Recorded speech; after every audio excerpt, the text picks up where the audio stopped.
Hello, this is Popcorn, the life of Modenine, Nigerian MC. I know a lot of people are wondering why I'm not going straight to it, but there are a lot of things that have happened along the way, a lot.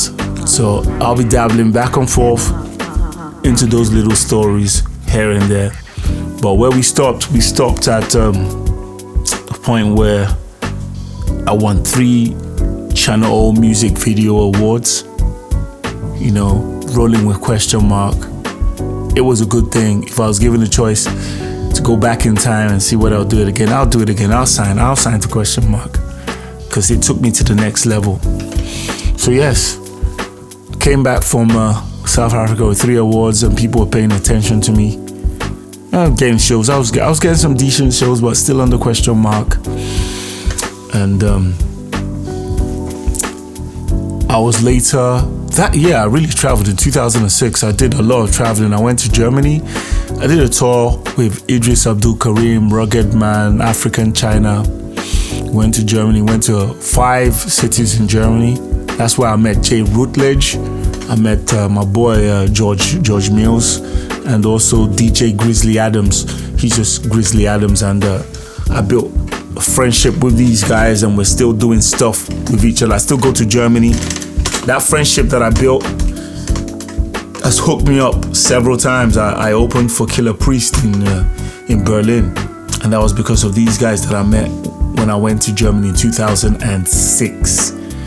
So yeah, in this episode I'll talk about my second trip to South Africa. I think it was in October 2006. So my boy LD was in South Africa for a couple of years. So he gave me the hookup with a guy called Dylan. He was a white guy that had dreadlocks, married to a Liberian girl. And I basically went there to shoot the video for the Glow advert that I recorded. Now I did this without question mark really knowing, because I know every time I try to do something, I tell them, I want to do this. We're like, no, we don't need them. We don't care. We're going to make Modenine bigger than them. We're going to do this. Like, oh my God. Do you know that I would have had a song with AKON? AKON wanted to do a song with me. And just because it was Sheila, and Sheila had I think one of the directors had a problem with Sheena. He was like, I don't care.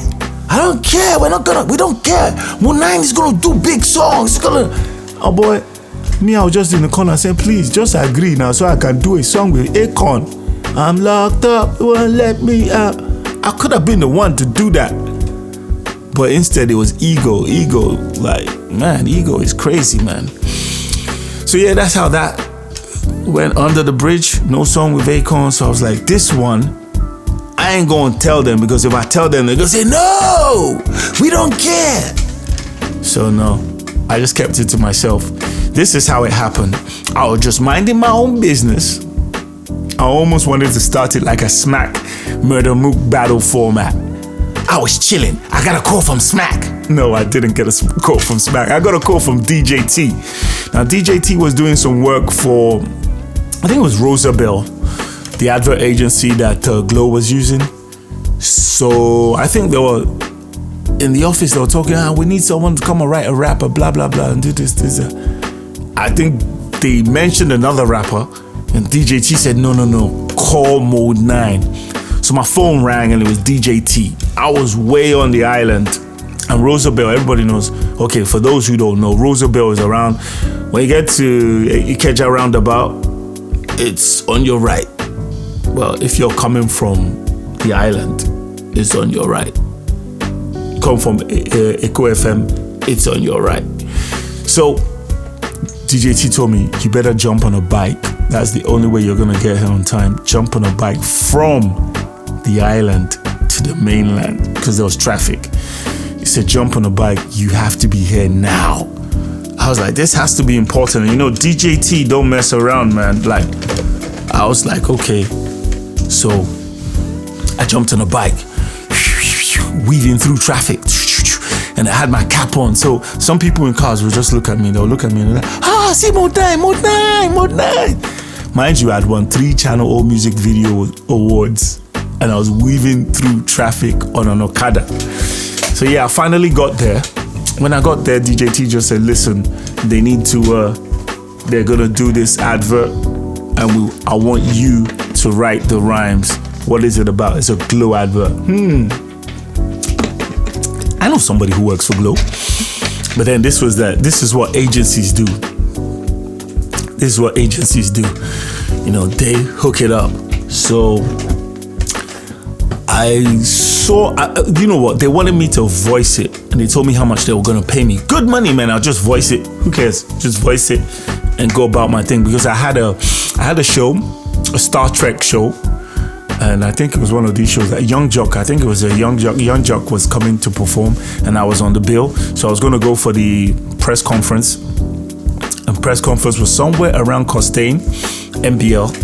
So I was like, okay, I'm in the area anyway, so cool. And that was some good money. So I just felt that I could just go jump in the studio, do it. It's just 8 bars and a hook. Come on, that's so easy.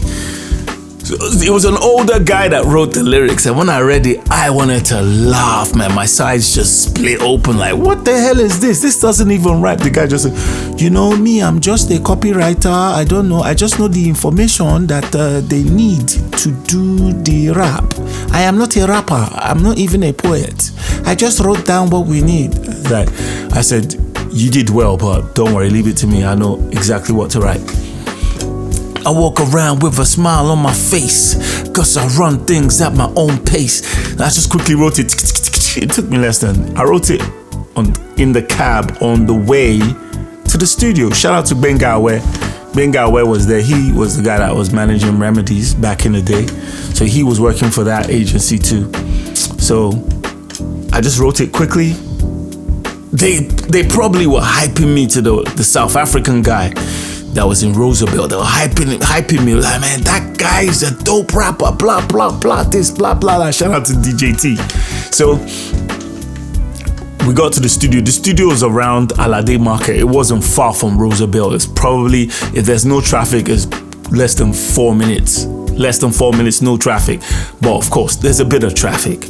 So we got there, and I've forgotten the name of the producer, but I know that he used to produce for Idris Abdul Karim.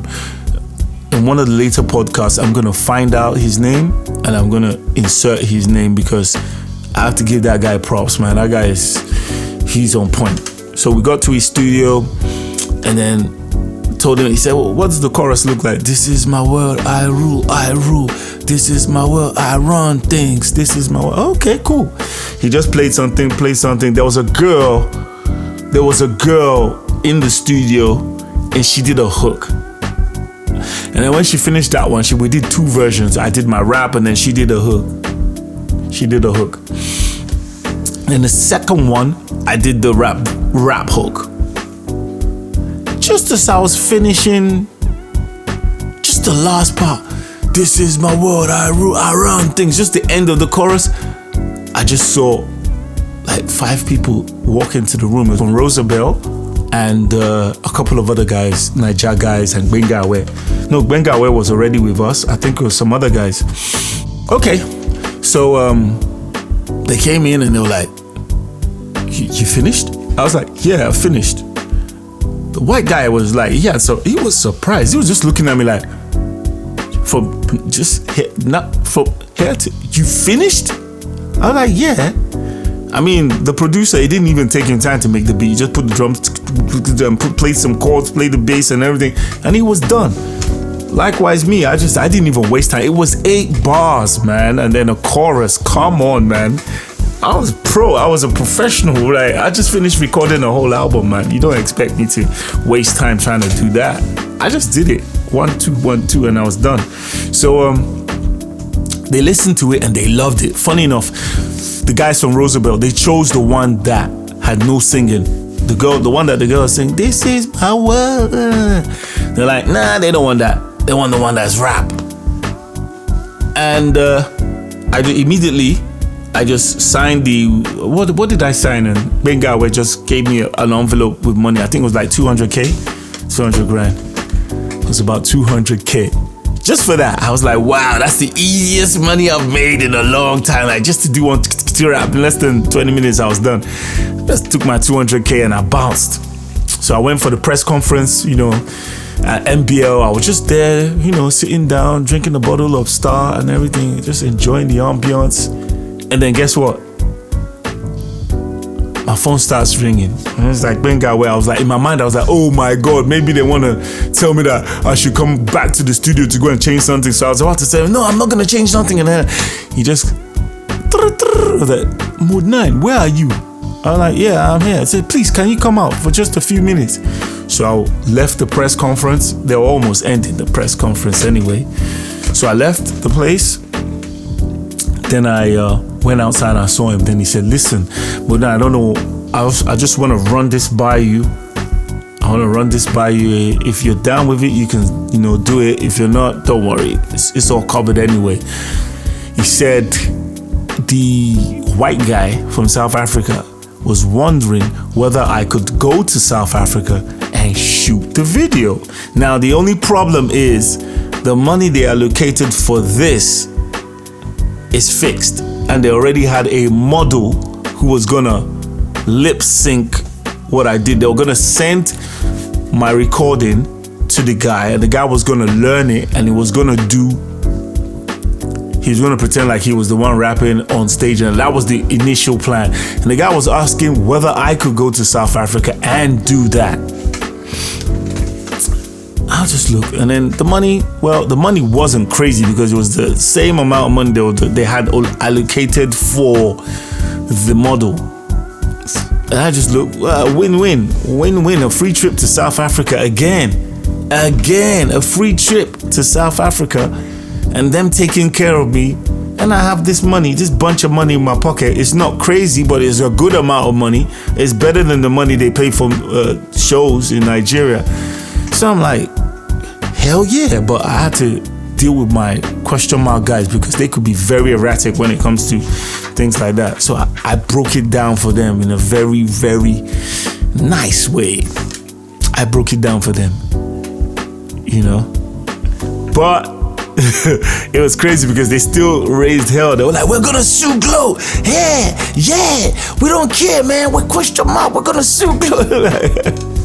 It always happened that way, man. But I had to let Benga know that, listen, man, let me just do this. Trust me on this one, let me do this. I didn't really give them the details, but I went to South Africa, all expenses paid. Immediately I landed the airport. They took me to my hotel room and they said the video is this morning, 9 o'clock. You have 20 minutes to get ready. I got ready, I hadn't slept all night. Went there, shot the video. We finished around 9 o'clock. I was already sleep, dozing off. One punk rocker girl that was doing makeup, white girl, her and her mom were doing the makeup. She gave me something and I just took it. I took it. It was a liquid, kind of like jelly. I just took it and I'm like, what? My ears are like, I was like sharp, wide awake. And I was able to do like 2 more hours. Then after 2 hours, I was really tired again. I don't know what they gave me. They gave me another one. It brought me up again, wide awake, but it wasn't like the first time.